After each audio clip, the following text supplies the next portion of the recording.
कोकणात ऑपरेशन टायगरला सुरुवात झाल्याचं पाहायला मिळालंय। साळवींनंतर शिंदे ठाकरेंना आणखी धक्का देणार असल्याचं उदय सामंतांचं म्हणणं आहे। 15 फेब्रुवारीला आणखी काही पक्षप्रवेश होतील असंही सामंतांनी म्हटलंय। मुंबईतील नेत्याकडून साळवींना त्रास दिल्याचं म्हस्केंनी म्हटलंय। रोज पक्षप्रवेश सुरू आहेत।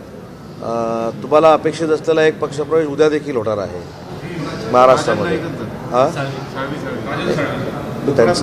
कोकणात तुम्हाला जो अपेक्षित असलेला एक पक्षप्रवेश उद्या देखील होणार आहे। त्याच्यामुळं 15 तारखेला माझ्याकडे शिंदे साहेब आभार दौऱ्यासाठी आहेत, तेव्हा देखील काही प्रवेश होणार आहे। शिंदे साहेबांचं जे नेतृत्व आहे शिवसैनिकाच्या मागे खंबीरपणे उभं राहणारं नेतृत्व आहे। जरी पराभव झाला तरी सुद्धा त्याला ते सोडून देणार नाहीत, तर त्यांच्या पाठीमागे ठाम उभे राहणार।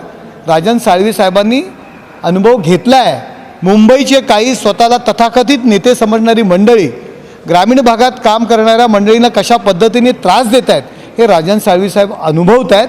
त्यामुळे राजन साळवी साहेब कदाचित उद्धव बाळासाहेब ठाकरे यांना सोडत असतील।